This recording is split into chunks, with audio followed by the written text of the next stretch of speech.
Okay, just going to do a quick review on the Kawasaki Brute Force 300 ATV. As you can see it right there behind me. It's a good, affordable machine. Right now it's probably one of the only ATVs that are right around $5,000. Not a lot in that segment. I'm going to go over some things that I like and don't like about it right now.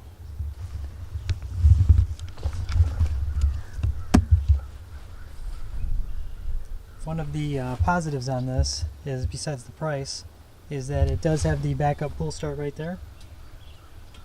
And then you do have the rear rack. You do have the front rack. And you've got headlights mounted on the front of the machine, not on the handlebars. So that's a little different. It does appear down there that you might be able to mount a winch on this. You do have a radiator. It is liquid cooled. It is not made by Kawasaki though. It is made for Kawasaki by another company, so I'll put that information in the notes. You can see this one's a little dirty, but some of the things I do like though, you do have a little storage container right here.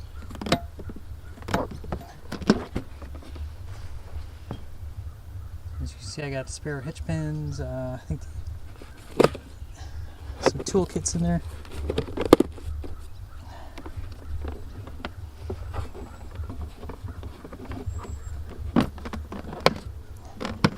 And then as you can see, I do have that kind of like spiderweb bungee. There is around on the bottom of the rack some little points that you could attach bungees. You got two on the back there, and then one on the front right there.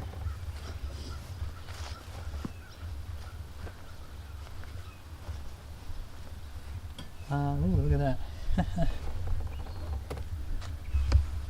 And you do have side reflectors. You got pretty nice brake lights on the back here. It's shaft driven.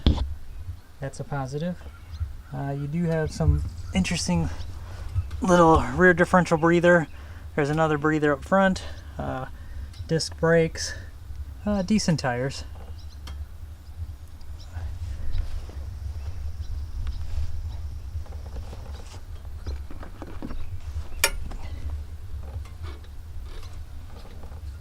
You do have a hitch right there too, which is nice. Towing capacity on this is about 500 pounds. My old trailboss 330 can tow about 800. I feel like you could tow a little bit more than 500, but to be safe, stay within that 500. We usually use this just for towing wood, cut wood, so it works pretty good. Some of the janky things on here that I'm not the biggest fan of is your parking brake. And like I said, I don't know if you can see it on here, this thing is covered in cat hair. I normally park it in the barn, and I have the barn cats to keep the mice out so they don't chew any lines. But it's got, unfortunately, cat hair everywhere. You do have a beverage holder right there, and then you have your reverse, neutral, high, and low, which is kind of nice. My Polaris trailboss only has one range. I guess it would be considered just, drive or forward. It's just got reverse and forward. This has the high and low. The low is pretty nice for pulling stuff. There's your oil fill. One thing you will notice, and it could be a negative depending on how you look at it, it does not have an oil filter. So you just need to stick with the recommended intervals for oil changes. You do have the fuel on, off, and you do have a reserve, which is kind of nice, kind of old school. And then you've got a, looks like a transmission breather right there. And then, yeah, that's pretty much, it's a pretty simple machine. You got a foot brake, you got your hand brakes, front and rear, choke, reverse override, your start button, your lights.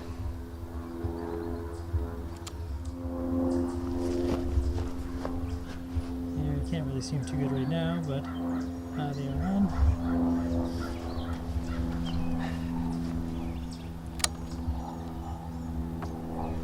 And I'll show you here the instrument cluster.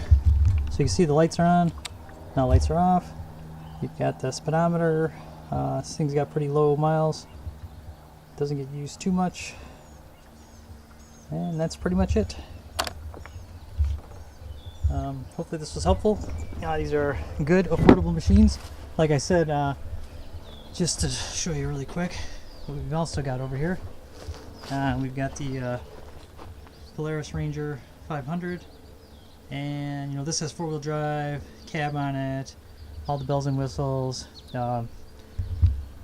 We use the ATVs way more, and we're actually, when we downsize and retire, we are, you can see another, there's the trailboss back over there. We are getting rid of all the ATVs and the UTV and just picking one good ATV. The ATVs can go through the woods a lot better. My wife hops on the back with me. We ride tandem all the time. We don't need the UTV. I mean, think about the prices. The Ranger like this, to replace it today, is about $10,000. And then this four-wheeler, a few months ago or a year ago, was under $5,000. Now it's just over $5,000. And then the Polaris trailboss, like right here,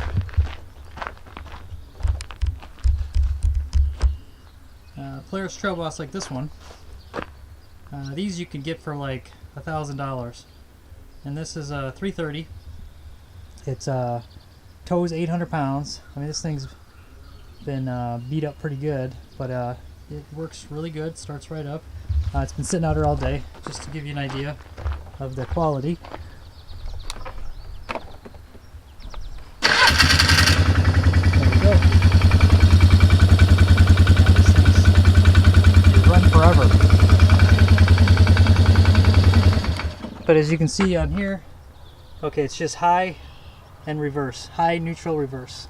So unfortunately, Polaris does not make any two-wheel drive, only work utility machines.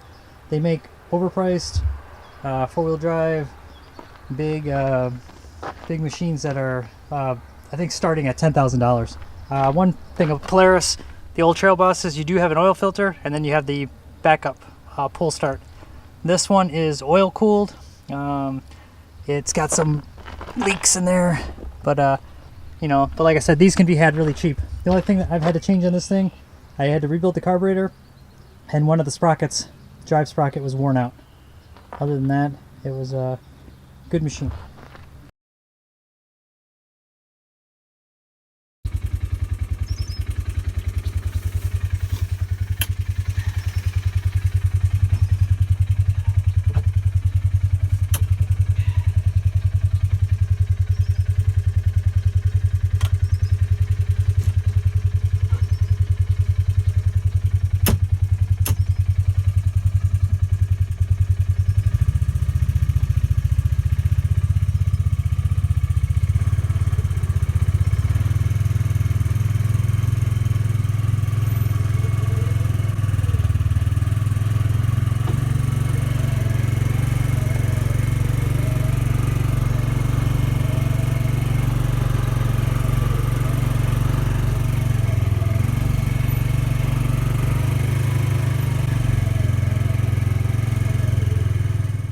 Okay, so hopefully this was helpful on your decision to get an ATV for rural life and homestead use. Like I said, don't dismiss two-wheel drive ATVs. Like I said, we hardly ever use four-wheel drive, you know, in the terrain here, mud, whatever.